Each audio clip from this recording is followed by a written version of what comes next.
What's up, FPS fam? Today we're going to be rescaping the 20-gallon tank, and let me just say that I am super excited. Now, I'm actually going to be making a new channel called FPS Tech. Now, if you guys get me to 500 subscribers by the end of the month, I will actually be doing a giveaway. I think it would be so cool if that happened. You guys would just be absolutely amazing. I honestly just think that would be insane. I would just start freaking out. So if you want to help me out with that, just click the iCard right here and go check out that channel. Now, before this video starts, I want to give a huge shout out to boostplant.com, h2oplants.com, and CarribSea for hooking me up with all the stuff needed to do this. Without them, this video wouldn't be possible, so make sure to check out their social media links down below, as well as use my referral codes if you want to save some money. With that being said, let's get started. Now, the first thing I want to do is put in my substrate. Now, I actually decided to go with CarribSea Eco Complete Planted Black. This is the same stuff I use in my 55-gallon tank. I think this stuff is absolutely amazing. It looks really cool in almost any tank setup. It's really good for plants. It has a lot of nutrients. It's also pre-washed. You don't really have to do anything to it. You pretty much just open the bag and dump it in. And that's exactly what we're about to do, so let's do it.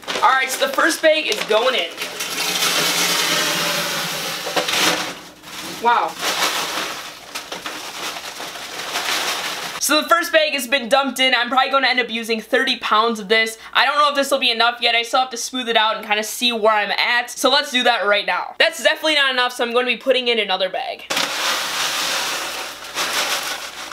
Alright, 40 pounds of substrate in a 20-gallon tank. It might be too much. Honestly, I think it looks pretty good. Now I'm going to be adding in the dragonstone. Honestly, I have no idea where I want this. I think I'm just going to place it and just see if I like it. This stuff just has so much detail. Even if you're terrible at aquascaping, it'll still make your aquascape look great. Some really cool pieces. I think I'm going to get one of the pieces of driftwood. I think this might look a little bit better. I'm going to be trying to position one of these pieces of driftwood to kind of blend in with the scape. So I think I have it the way that I want it right now. I can always change it later, obviously. So now let's move on to something else. Now, like the 55-gallon tank, this is also going to be a high-tech planted tank, which means I'm going to be running CO2 as well as the Fluval Fresh and Plant 2.0 light, the one that's the size of the 20-gallon, obviously, not the 48-inch light. That's way too big. And I'm also going to be running the same exact substrate as well as dosing for all of my fertilizers, which I haven't even started yet. So hopefully we should get into that very soon. So these tanks should have almost identical results, which is honestly pretty cool. So with that being said, let's set up the lighting. Now, I'm not going to be going in-depth with this whatsoever. I'm pretty much just going to be setting this up. I already made a video on this light, so if you want to check that out, click the iCard right now. If you're going to be setting up a high-tech planted tank, or you already have one, you just want to upgrade your lighting setup, I would definitely recommend this light. If you want to buy this light, I'm going to be leaving a link down below where you guys can check that out. Again, I highly recommend it. I know it's a little bit expensive, but it's well worth it. So when I'm talking about the light, let's set it up. I think this is so adorable because it's basically the baby brother of the one I already have. It looks like you almost have 100 LEDs in like a span of like a 20-gallon tank. That's pretty impressive. Alright, let's get this thing on the tank. Hey, it works. That is so awesome. I just think it's really cool how this is pretty much identical to this tank. It's just pretty much like a miniature version of my 55, just rescaped. You know what I'm trying to say.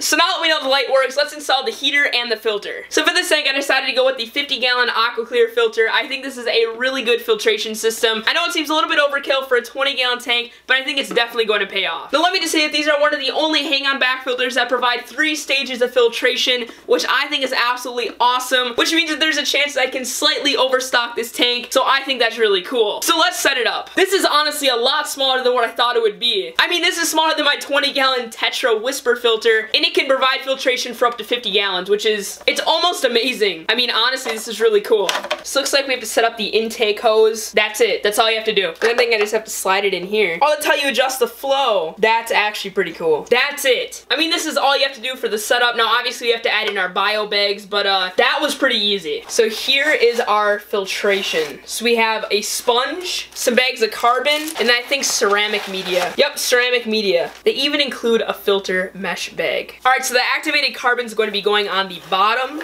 and then this is going to be going on the top. There we go. The filter's set up, so now it's time to install it on the back. Before I do that, I'm actually going to be grabbing my black background to kind of finish this off and make it look a little bit more professional. This is a DIY background I made out of poster board. I would definitely recommend it. It only cost me like $2 to make, and I made it a couple months ago. It's treated me really well, and honestly, I think it's a no-brainer. The filter's installed, so now all I have to do is install the heater. So for this tank, I chose Fluval's 200-watt heater. I actually have the 300-watt heater in my 55-gallon tank, and it's definitely been treating me well. I absolutely love the Fluval heaters, and I definitely recommend them for anyone who wants to get a new heater. I think they're really reliable. They look absolutely amazing. They're made out of full metal, unlike some garbage heaters that you can find on eBay or Amazon. So if you want to get one of these, I'm going to be linking it down below. I highly recommend it. I think they're really cool. It's just so easy to open.